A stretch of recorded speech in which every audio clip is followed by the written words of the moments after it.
अपने आप को क्रूस के ऊपर चढ़ाने में हमें यीशु के समान बनना है। रोमियो 6:1 से पढ़ूंगा, आप मेरे साथ पढ़ेंगे अपनी बाइबल में से, आप ध्यान देंगे। सो हम क्या कहें, क्या हम पाप करते रहें कि अनुग्रह बहुत हो? कदापि नहीं। हम जब पाप के लिए मर गए तो फिर आगे को उसमें क्यों कर जीवन बताएं? परमेश्वर दास प्रेरित पौलुस कहता अगर हमारे ऊपर अनुग्रह हो रहा है, अपने पड़ोसी को बोलो परमेश्वर सजा नहीं देता, परमेश्वर दुख देता है। फिर से बोले परमेश्वर सजा नहीं देता, परमेश्वर दुख देता है। पौलुस कहता है सो हम क्या कहें, क्या हम पाप करते रहें कि अनुग्रह बहुत हो? कदापि नहीं। हम जब पाप के लिए मर गए तो फिर आगे को उसमें क्यों कर जीवन बताएं? पौलुस कहता है हमें पाप से बचना है। अगर आज आप पाप करते हो, आपको पता है परमेश्वर आपको सजा नहीं देता, दुख देता है। सजा क्यों नहीं देगा परमेश्वर? क्योंकि उसने अपने पुत्र प्रभु यीशु मसीह को एक बार सब पापों के लिए सजा दे दी है। अब समा कौन सा चला हुआ है? पता कौन सा? अपने पड़ोसी को लोग अनुग्रह का समा, कृपा का समा, ग्रेस का समा। पौलुस कहता है कुछ लोगों ने ग्रेस को क्या कर दिया? खराब कर दिया। हालेलुया। कुछ लोगों ने कृपा का गलत मजाक उड़ा दिया। वचन कहता है दूसरा 6:2, कदापि नहीं। जब हम पाप के लिए मर गए तो फिर आगे को उसमें क्यों कर जीवन बताएं? पौलुस कहता है अगर हम पाप के लिए मर गए हैं तो फिर हम दोबारा पाप के लिए जीवन ना बताएं। हालेलुया। किसके लिए जीवन ना बताएं? पाप के लिए। अगर आपने चोरी छोड़ दी है, आपने शराब पीना छोड़ दिया है, आपने व्यभिचार करना छोड़ दिया है, अब मेरी बात सुनो, अगर आप दोबारा चोरी करते हैं, आप फिर से शराब पीते हैं, फिर से व्यभिचार करते हैं, तो आपने पाप किया। और पाप करके जब आप परमेश्वर के सामने जाते हैं, मैंने आपको फिर बोल रहा हूं, परमेश्वर सजा नहीं देते, परमेश्वर आपको दुख देते हैं। क्योंकि अब सजा नहीं देंगे परमेश्वर आपको, अब परमेश्वर आपको मारेंगे नहीं, परमेश्वर कुछ ना कुछ आपकी जिंदगी में कम करेंगे जिसके कारण आपको थोड़ी शर्मिंदगी महसूस हो, जिसके कारण आपको थोड़ा सा दुख महसूस हो, जिसके कारण आपको गिल्टी सी महसूस हो। और परमेश्वर ये चाहते हैं कि आप उस काम को छोड़ दें जिसके लिए परमेश्वर में आप आए हैं। अगर आपने चोरी का काम करते थे, आपने प्रभु में आके चोरी छोड़ दी, फिर आप चोरी कर रहे हैं, प्रभु आपको दुख देता है। कभी आपको परमेश्वर ने फंसा दिया किसी काम में, आपका नाम आ गया, पर वो बड़ा काम नहीं था, बड़ी चोरी नहीं थी, छोटी सी चोरी में आपका नाम आ गया, और जब आप चोर के रूप में सामने जा रहे हो, परमेश्वर आपको बचा रहा है, पैसे दे के कुछ दे के आपका काम हल हो रहा है। पर अगर कई बार आपको माड़ा अवसर मिल गया, गलत अवसर मिल गया, ईमानदार अवसर मिल गया और उसने रिश्वत ना ली, तो आप बदनाम हो जाएंगे। पर परमेश्वर बार बार आपको ऐसा करके क्यों बचाता है? क्योंकि आपने यीशु मसीह को पहन लिया है। जब आप बैप्टिज्म लेते हैं तो आप यीशु मसीह को एक्सेप्ट करते हैं, यीशु मसीह को एक्सेप्ट करते हैं, अपना जीवन यीशु मसीह को देते हैं, तो यीशु मसीह आपको सजा नहीं देना चाहता, यीशु मसीह आपको उसी पाप में नहीं रखना चाहता। तीसरा वचन कहता है क्या तुम नहीं जानते कि हम जितनों ने मसीह यीशु का बपतिस्मा लिया है तो उसकी मृत्यु का बपतिस्मा लिया? क्लियर हो गया आप सबको कि हम सब ने जो बैप्टिज्म लिया है, जोर से बोले अपने पड़ोसी को, जो हमने बपतिस्मा लिया है वो उसकी मौत का बपतिस्मा लिया है। ओके ब्रदर हनी आप आएंगे, थोड़ा सा उठ के, थोड़ा जल्दी आना। ओके गिर जाओ, आप लंबे पड़ जाओ, जैसे मर जाता बंदा मर जाओ। ओके तीसरा वचन मैं साथ में पढ़ूंगा, तुम आओगे, इसको पकड़ना हरनीश। क्या तुम नहीं जानते, तुम इसको यहीं रखना, क्या तुम नहीं जानते हम जितने मसीह यीशु का बपतिस्मा लिया है उसकी मौत का बपतिस्मा लिया है? किसका बपतिस्मा? थोड़ा जोर से बोले, मौत का बपतिस्मा। अब ये ब्रदर हनी थे एग्जाम्पल के लिए, ये जीवित हैं, एग्जाम्पल के लिए, उदाहरण के लिए, ये मर गए हैं, अब ये मर चुके हैं। मैं इनको ऐसे लाते मार रहा हूं, दिखाना कैमरामैन, मेरी लाते, मैं इनको लाते मार रहा हूं ऐसे। ओके मैं इनको लाते मार रहा हूं, मैं इनको ऐसे खींच रहा हूं, ऐसे कर रहा हूं, क्या इनको कोई फर्क पड़ रहा है? हाँ या ना? कोई फर्क पड़ रहा है? नहीं पड़ रहा।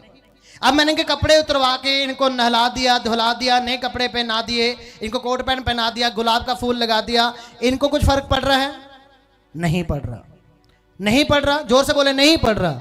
वचन कहता है रोमियो 6:3, क्या तुम नहीं जानते हम जितनों ने मसीह यीशु का बपतिस्मा लिया है तो उसकी मृत्यु का बपतिस्मा लिया है। किसका बपतिस्मा? मृत्यु का। जब कोई इंसान मर जाता है वो हरकतें नहीं कर पाता जो जीवित होके करता है। एक इंसान जीवित है, वो चुगली करता है किसी की। एक इंसान जीवित है, किसी की चुगली सुनना पसंद नहीं करता। एक इंसान जीवित है, यहां से भाग के वहां जा सकता है। एक इंसान जीवित है, गाड़ी ड्राइव करके कहीं दूसरे स्थान पे पहुंच सकता है। एक इंसान जीवित है, पैसे से इसकी मदद कर सकता है। एक इंसान जब मर जाए तो ये कोई भी काम नहीं कर सकता, ना तो वो चुगली सुन सकता है, ना वो चुगली कर सकता है, ना वो किसी की हेल्प कर सकता है, ना वो भाग के जा सकता है, ना अपने कपड़े खुद पहन सकता है, क्योंकि वो मर चुका है। और वचन कहता है रोमियो 6:3, सो क्या तुम नहीं जानते कि हम जितनों ने मसीह यीशु का बपतिस्मा लिया तो उसकी मृत्यु का बपतिस्मा लिया। किसका बपतिस्मा लिया? कहते हम जो लोग, कितने लोग बपतिस्मा पा चुके हैं? हाथ खड़े करना। ओके, आप सब मौत का बपतिस्मा ले चुके हैं। और जिन्होंने बपतिस्मा नहीं लिया, आप जल्दी बपतिस्मा लें। हर महीने के लास्ट बुधवार रात को बपतिस्मे होते हैं। हर महीने के लास्ट एतवार को दिन में बपतिस्मा होते हैं। आपको गर्मी लगती है, आप रात को बपतिस्मा ले लें, दिन में लेना, बैप्टिज्म ले लो। ये कोई नामदान नहीं है, ये निशानी है कि आप यीशु मसीह के हो चुके हैं। और जब आप यीशु मसीह के हो जाएंगे, उसके लिए मरना, उसके लिए जीना आपका स्वभाव बन जाएगा यीशु मसीह के लिए। फिर आपकी बेइज्जती लोग नहीं करेंगे, फिर यीशु मसीह की बेइज्जती होगी। और जब इज्जत होगी तो यीशु मसीह की होगी। तो आप बैप्टिज्म लेने से देरी ना करें। या मेरी शादी नहीं होगी, बैप्टिज्म ले लूंगा, शादी भी हो जाएगी, बच्चे भी हो जाएंगे, सब कुछ हो जाएगा, कोई दिक्कत नहीं आएगी। पर उसकी मौत का बपतिस्मा ले लें। बाइबल कहते हैं यीशु मसीह जब कब्र में चले गए, क्रूस के बाद कहां गए? वो मुर्दों में, उनको गाड़ा गया। वो 3 दिन और 3 रात कब्र में रहे। कितने दिन? 3 रात 3 दिन। बाइबल कहती है वो नरक कुंड में गए, सारी चाबियां शैतान से खींच के लेके आए।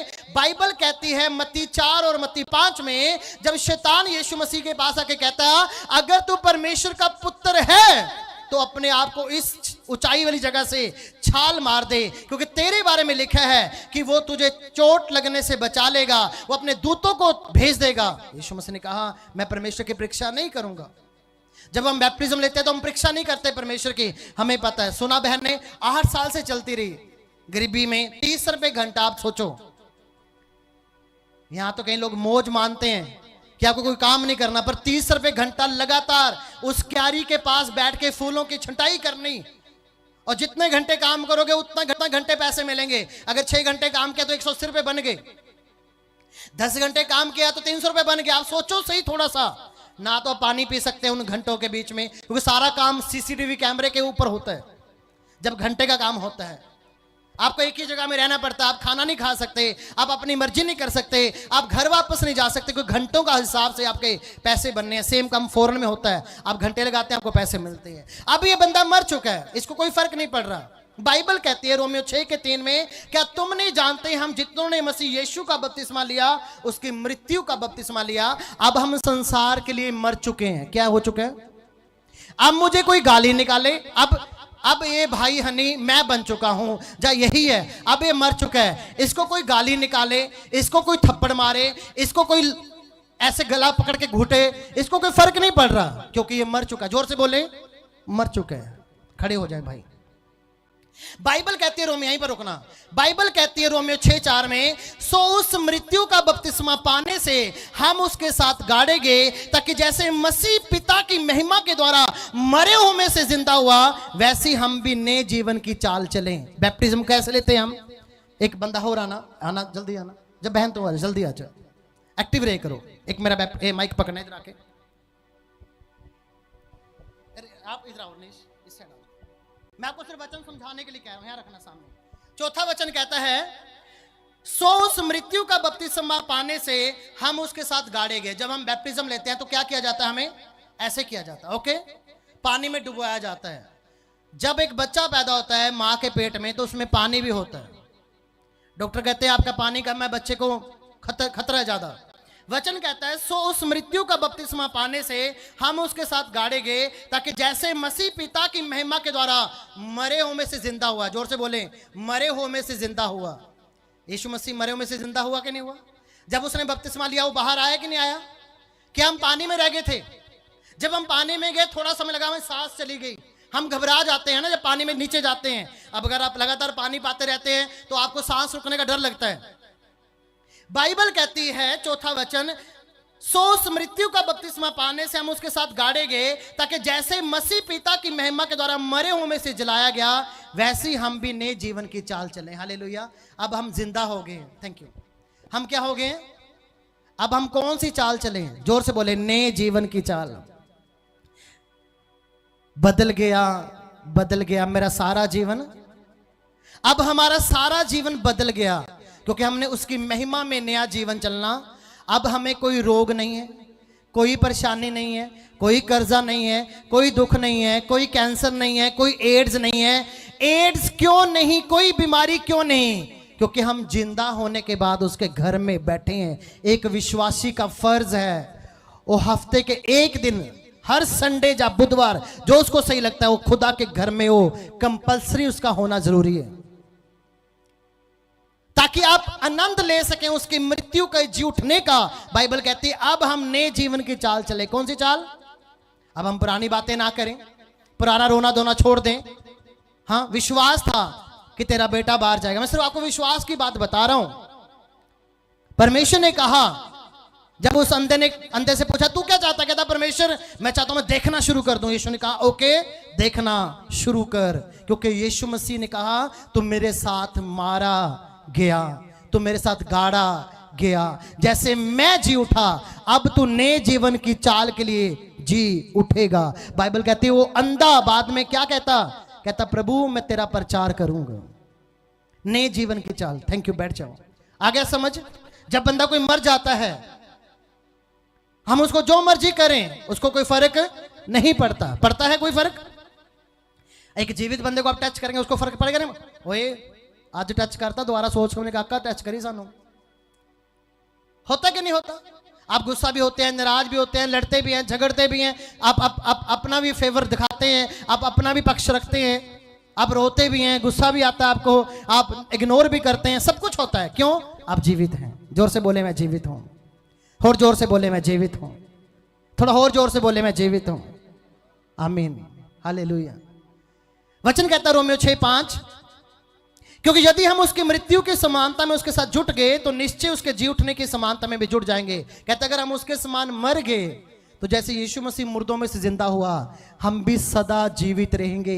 इसलिए जो कोई मसीह में मरता है, हम ज्यादा रोते धोते नहीं है, क्योंकि हमें पता है ये सोया हुआ है, यीशु के पास ये जी उठा है, वहां पे ये सेवा कर रहा है, प्रभु के साथ ये राज्य कर रहा है, और जब हम जाएंगे तो उसके साथ राज्य करेंगे। आमीन, जोर से बोल दो और तारीफ कर दो जोर से यीशु मसीह के सामर्थ्य नाम में।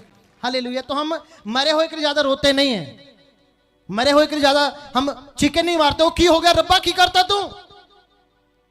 रब कहता तुम है क्या हो? भाव के? क्या मिट्टी को मिहार से कह सकती है तूने मुझे आदर के योग्य क्यों नहीं बनाया, तूने मुझे ऐसा क्यों बनाया? कुम्हार एक मिट्टी को आदर का योग्य बनाता है, एक बर्तन को निरादर के योग्य बनाता है। समझ आ रही है कि नहीं आ रही? हम परमेश्वर को नहीं कह सकते तूने ऐसा हमारे साथ क्यों किया, क्योंकि परमेश्वर की हम रचना है, हमें सांसें देने वाला। ये शरीर को फिट और अनफिट हम अपनी मर्जी से कर सकते हैं, हम इसको बढ़ा सकते हैं, हम इसको घटा सकते हैं, एक्सरसाइज करके, कम खाना करके, डाइटिशियन करके, सब कुछ करके हम कंट्रोल कर सकते हैं। पर इन साहों को ना तो हम बढ़ा सकते हैं, ना ही हम घटा सकते हैं। इन साहों की जिम्मेवारी किसकी है? जोर से बोले परमेश्वर की। घटा सकते हैं इसको आप? और रब्बा मेरी मौत आ जाए, पक्खा चलाता फांसी आ गई, पर गलती से उसी दिन उसी समय लाइट चली जाए, फिर क्या करोगे? तुमने जहर की गोली खा ली, किसी को पता लग गया और तुम हॉस्पिटल पहुंच जाओ, पता लगे तुम्हारे पास 2-3 लाख रुपए सेविंग की हुई थी, वही पैसा तुम्हारे इलाज पे लग जाए, फिर तुम क्या करोगे? थोड़ा सोचो, इंसान बनो, बुद्धिमान बनो, थोड़ा सोचो।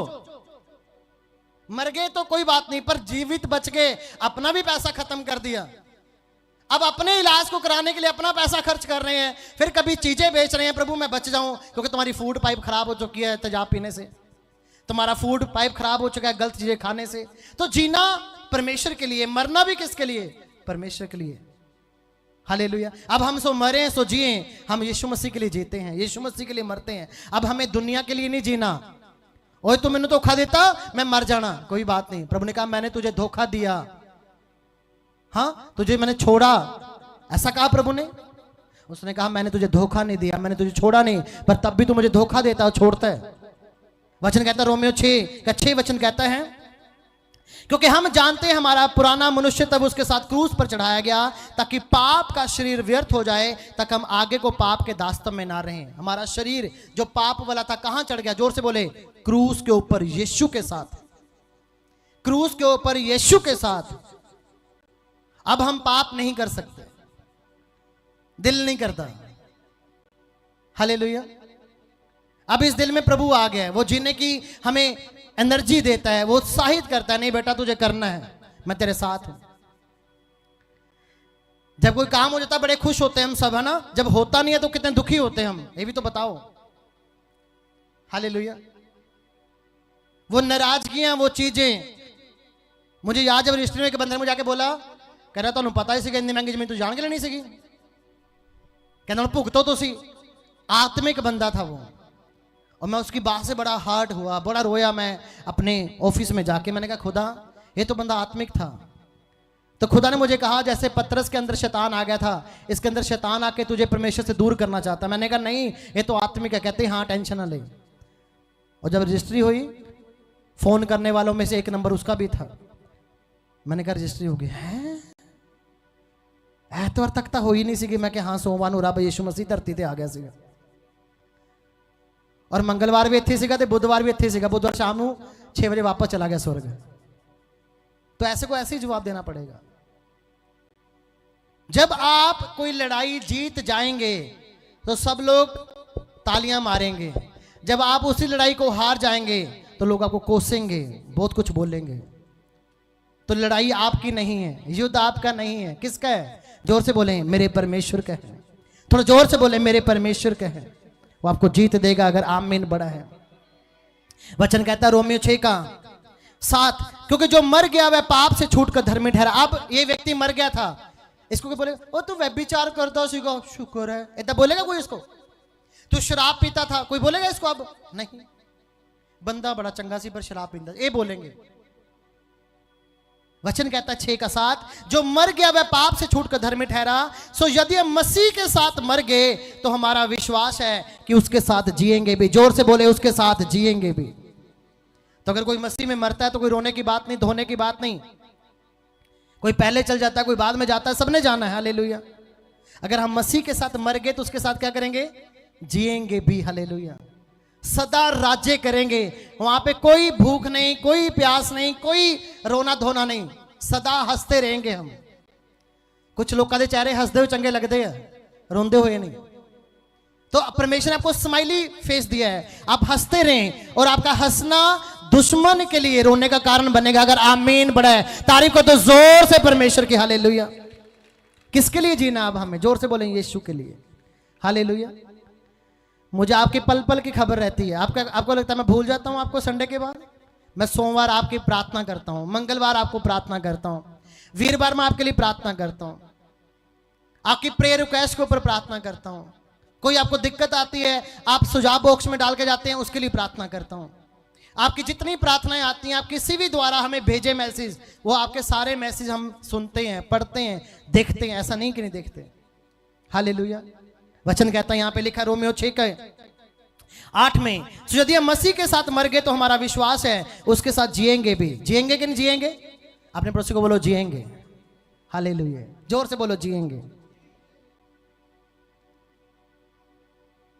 कुछ लोगों को हम जब खोते हैं ना अपनी जिंदगी में तो दुख लगता है, फिर हम प्रभु से लड़ाई करते हैं। प्रभु कहता है तू क्यों बोल रहा है? इसका हकदार मैं हूं, तू नहीं। इसलिए परमेश्वर ने कहा ये मत बोलो कल मैं ये कर लूंगा, कल मैं वो कर लूंगा। तुम जानते नहीं तुम्हारी जिंदगी है कब तक। रोज एंजॉय करो अपनी जिंदगी को, अपना रोज अच्छा सोचो, कभी बुरा मत सोचो। दुनिया के लिए क्या कर सकते हो आप सोचो। हालेलुया।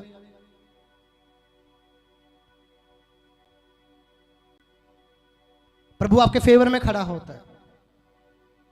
मैं एक कूलर लेने गया, जहां से मैं लेके आया मुझे 8500 का एक कूलर पड़ा, और मैंने प्रभु को कहा प्रभु मैंने ना 20 कूलर लेने हैं। मैं प्रार्थना कर रहा हूं, देखो मैं किसी के सोग में जा रहा हूं और मेरा ध्यान सारा सड़कों के ऊपर है। यहाँ पे क्या बनता है, यहाँ पे क्या बनता है, यहाँ पे क्या बनता है, ध्यान मेरा वहां है। और आते आते मैंने एक दुकान पकड़ ली, वहां पर एक कूलर तैयार हो रहा था। मैंने कहा भाई मुझे कूलर चाहिए। कहते हाँ जी। कहते पर मोटर नहीं फिट करेंगे, पूरी बॉडी बना देंगे। मैं कहा ठीक है। मैंने 20 कूलर लेने थे, 1,80,000 के पड़ रहे थे। अब मुझे 20 कूलर तैयार करके, मोटर लगा के, सब कुछ करके 1,30,000 के पड़ रहे हैं। बताओ मुझे कितने पैसे बच गए? सीधा ही 50,000 बच गया। मैं जा के ही रहा हूं पर मेरा ध्यान सड़क के ऊपर है। और आते हुए मैंने वो बंदे की फोटो याद कर ली। मैं क्या मिस्त्री था। आते मैंने गाड़ी को कहा यहीं रुकना है। मैंने अपने लड़के को भेजा, मैं क्या पूछ के है इसको। वो कहता एक बनाना इतना। मैं क्या नहीं, हमने ज्यादा बनाने हैं। मैं क्या ठीक है। मैं क्या हम सारा सामान ले आएंगे। कहां पैसे बच गए। आज मैंने प्रार्थना की, मैं प्रभु मौसम ठंडा रहे, ज्यादा गर्म ना रहे। तो जब आप आइडिया सोचते हैं, दिमाग को आप एक्टिवेट रखते हैं, सोचते रहते हैं, प्रभु आपको रास्ते दिखाता रहता है। जब आप बुझ बन जाते हैं, रोते रहते हैं, टेंशन लेते हैं, तो आपका दिमाग काम करना बंद कर देता है। हालेलुया। वचन कहता है रोमियो 6:9, यह जानते हैं कि मसीह मरे हुए में से जी उठकर फिर मरने का नहीं। अब यीशु मसीह मुर्दों में से जिंदा हो गया, फिर तो नहीं मरेगा ना हमारा परमेश्वर। बाइबल कहती है वो इस धरती के ऊपर आया, मारा गया, गाड़ा गया, तीसरे दिन मुर्दों में से जिंदा हो गया, 40 दिन जीवित रहा, धरती के ऊपर स्वर्ग उठा लिया गया, दोबारा नहीं मरा। जोर से बोले दोबारा नहीं मरा। हम उस परमेश्वर की पूजा करते हैं जो जीवित है। लोग भी पूजा करते हैं पर उसकी जिसको जानते नहीं है। हम उसकी पूजा करते हैं जिसको जानते हैं। फर्क इतना है। हम उसके साथ शेयरिंग करते हैं अपना काम, अपना बिजनेस, जिसको हम जानते हैं। वो भी शेयरिंग करते हैं पर उसको जानते नहीं है। हालेलुया। कितना फर्क है। वचन कहता है रोमियो 6:9, ये जानते मसीह मरे में से जी उठकर फिर मरने का नहीं, उससे फिर मृत्यु की प्रभुता नहीं होने की। क्योंकि वह जो मर गया था पाप के लिए एक ही बार मर गया, परंतु जो जीवित है तो परमेश्वर के लिए जीवित है। अपने पड़ोसी को बोलो मैं जीवित हूं, तू जीवित है, सिर्फ परमेश्वर के लिए जीवित है। जोर से बोले तू जीवित है, मैं जीवित हूं, परमेश्वर के लिए जीवित है। क्योंकि यीशु के समान बनना है तो हमें मृत्यु का आनंद भी लेना है। दुख आए तो रोना नहीं है। दुख सुख को पैदा करते हैं। दुखों में जब आप निकलेंगे आप पकड़ बना लेंगे। आज आप प्रार्थना कर करके प्रभु से बाहर आते हैं तो थोड़ा सा लगता है प्रभु मैंने बहुत प्रार्थना कर ली, पर एक अलग आनंद, एक अलग खुशी आपकी जिंदगी में होती है जो लोगों को महसूस नहीं होती। 6:10 कहता है वह जो मर गया पाप के लिए एक ही बार मर गया, परंतु जो जीवित है परमेश्वर के लिए जीवित है। 6:11 से आगे पढ़ेंगे। ऐसी तुम भी अपने आप को पाप के लिए तो मरा हुआ, परंतु परमेश्वर के लिए मसीह यीशु में जीवित समझो। अपने पड़ोसी को बोलो पाप के लिए मर जा और यीशु के लिए जी उठ। पाप के लिए मर जा और यीशु के लिए जी उठ। पाप के लिए मर जा और यीशु के लिए जी उठ। 12 वचन कहता है इसलिए पाप तुम्हारे मरनहार शरीर में राज्य ना करे कि तुम उसकी लालसाओं के अधीन रहो, और ना अपने अंगों को अधर्म का हथियार होने के लिए पाप को सौंपो, पर अपने आप को मरे हुए में से जी उठा जानकर परमेश्वर को सौंपो। अपने अंगों को धर्म का हथियार होने के लिए परमेश्वर को सौंपो। कहते हैं अब अपने अंगों से पाप ना करो, अपने कानों से पाप ना करो, अपनी आंखों से पाप ना करो, अपने लिप्स से पाप ना करो, अपने हाथों से पांवों से पाप ना करो, क्योंकि ये अंग किसके हैं? जोर से बोलें प्रभु यीशु मसीह के हैं। अब इन अंगों से परमेश्वर का कार्य करें। आप किसी के लिए आदर का कारण बने, ठोकर का कारण ना बने। मैंने 8 साल की सेवकाई में एक असूल बनाया, थोड़ा सा डिफरेंट भी होना पड़ता है, चेंज होना पड़ता है, क्योंकि लोग दया को गलत भी ले जाते हैं। कई लोग यीशु मसीह दया करता जा रहा था, करता जा रहा था। यहूदी फरीसी मानने को ही नहीं थे, मानने को थे वो कहते अच्छा ये प्रभु बनता अपने आप इन्हों मरवा दो। अच्छा ये बड़े धर्म के काम करता है, इसको मरवा दो। अच्छा लोगों को चंगा कर रहा है, इसका काम रोको। तो हर बार यहूदी और फरीसी और सदूकी यीशु मसीह के काम को रोकना चाहते थे कि नहीं? फिर यीशु मसीह ने क्या कहा था? हे सांप के बच्चों। यीशु मसीह उनको डांटते थे और वही लोग यीशु मसीह को मारना चाहते थे, बाकी कोई नहीं। यीशु मसीह ने दया उनके ऊपर नहीं दिखाई जो यीशु मसीह के साथ बार बार गलत कर रहे थे, बार बार गलत कर रहे थे। आपके साथ कोई इंसान बार बार धोखा दीजिए, हाँ प्रभु मैंने कहना माफ कर दो, अच्छा ठीक है। बार बार धोखा खाने के लिए प्रभु ने नहीं कहा। प्रभु ने कहा तू एक बार धोखा खा जाए ठीक है, ओके। दोबारा खा जाए कोई बात नहीं, 3 बार खा जाए, पर बार बार धोखा खाना तो परमेश्वर से बैर रख रहा है। अपने आप को परमेश्वर की संतान बना, धोखे देने वालों से बच के रहे, माफ कर, आगे बढ़। हालेलुया। आपको पता है यहां पर खड्डा है, आप जान के आंखें बंद करके जा रहे हैं तो खड्डे में गिरेंगे, कोई बचाने नहीं आएगा। आप आंखें खोल के जाएंगे, खड्डे से सैड होके निकल जाएंगे। जिस घर में आप रहते हैं, जिस गली में आप रहते हैं, आपको रोज पता है मेरी गली में यहां पर खड्डा आता है, आप अपनी स्कूटी को, अपनी बाइक को इसी हिसाब से चलाते हैं। मैं इस गली से आता हूं, रोज मुझे पता है यहां पर एक खड्डा आएगा, यहां पर ये आएगा। आपको नहीं पता, आप नहीं है, पर जब रोज आप हर संडे आते रहेंगे, आप भी पुराने हो जाएंगे। भाई वहां पर ये खड्डा आता है, वहां पर वो जो बंदा वो गुस्से वाला है, ये जो वॉलंटियर है ऐसा है, आप भी पहचान कर लेते हैं। फिर आप भी वैसे वैसे बचना शुरू कर देते हैं। ऐसा है कि नहीं है? आपको पता है ये बहन ऐसे ही बोलेगी तो मुझे क्या करना है? बच के रहना है। पहले पहले दिन आपको सारे अच्छे लगते हैं। हालेलुया। एक दिन यहाँ पे नया एक सेवक आया चर्च में, तो सबने उससे पूछा कैसे लगे सब? कह रहे सारे प्रभु दे बंदे हैं। किहड़े बंदे हैं? तो थोड़े दिन बाद उसको कोई पंगा हो गया, तो जब पंगा हो गया तो उसको फिर बुलाया गया। कहते आप कैसे लगते हैं? कहते सिर्फ पापा जी छाड़ के कोई बंदा प्रभु वाला नहीं है। मतलब सिर्फ परमेश्वर के दास को छोड़ के कोई बंदा प्रभु वाला, क्योंकि अब पता लग गया था बंदे ऐसे भी होते हैं। हालेलुया। तो तब तक नहीं पता लगा जब तक उसने धोखा नहीं खाया। जैसे धोखा खा लिया तो पता लग गया कि यही बंदा प्रभु वाला, बाकी कोई प्रभु वाला नहीं है। वचन कहता है 11 में, ऐसी तुम भी अपने आप को पाप के लिए मरा परंतु परमेश्वर के लिए यीशु में जीवित समझो, इसलिए पाप तुम्हारे मन शरीर में राज्य न करे कि तुम उसकी लालसाओं के अधीन रहो। न अपने अपने अंगों को धर्म के हथियार होने के लिए पाप को सौंपो, पर अपने आप को मरे हुए में से झूठा जानकर परमेश्वर को सौंपो। अपने अंगों को धर्म के हथियार होने के लिए परमेश्वर को सौंपो। 6:14 से, तुम पर पाप की प्रभुता न होगी क्योंकि तुम व्यवस्था के अधीन नहीं वरन अनुग्रह के अधीन हो। अपने पड़ोसी को बोलो तेरे ऊपर पाप राज्य न करेगा क्योंकि तू कृपा के अंडर है। इसलिए परमेश्वर तुम्हें मारना नहीं चाहता, परमेश्वर तुम्हें जीवित रखना चाहता है, क्योंकि परमेश्वर तुम्हारे ऊपर ग्रेस करता है डेली। आज आपको एक प्रोटेक्शन दी है परमेश्वर ने कि जब भी कोई आपको मारने की कोशिश करेगा वो आपको मारने तक पहुंच जाएगा, पर आपके ऊपर हाथ ना उठा पाएगा, क्योंकि दूत आपके आगे आके प्रोटेक्शन करते हैं। इसलिए परमेश्वर ने कहा ये ग्रेस का समय है। कौन सा समय है? इसलिए हम अपने को क्रूस के ऊपर मसीह के द्वारा मरा हुआ समझें कि प्रभु हम तेरे लिए जी रहे हैं। वचन कहता है यहां पे 6:15 में लिखा, तो क्या हुआ कि अब इसलिए पाप करें, हम व्यवस्था के अधीन नहीं वन अनुग्रह के अधीन है? कदापि नहीं। क्या तुम नहीं जानते कि जिसकी आज्ञा मानने के लिए तुम अपने आप को दासों के नहीं सौंप देते हो, उसी के दास हो जाते हो जिसकी मानते हो, चाहे पाप के जिसका अंत मृत्यु है, चाहे आज्ञा मानने के लिए जिसका अंत धार्मिकता। कहते जिसके तुम दास बनोगे उसके तुम दास बन जाओगे। तुम किसी की नौकरी करते तो तुम उसके गुलाम बन जाते हो। तुम्हें सिस्टम के अंदर रहना पड़ता है, 9 से 5, 9 से 4 जो भी सिस्टम है, तुम सिस्टम के खिलाफ नहीं जा सकते क्योंकि तुम किसी के अधीन हो। अगर तुम परमेश्वर के अधीन हो तो परमेश्वर के अधीन होकर चलो, फिर तुम पाप के अधीन नहीं होगे।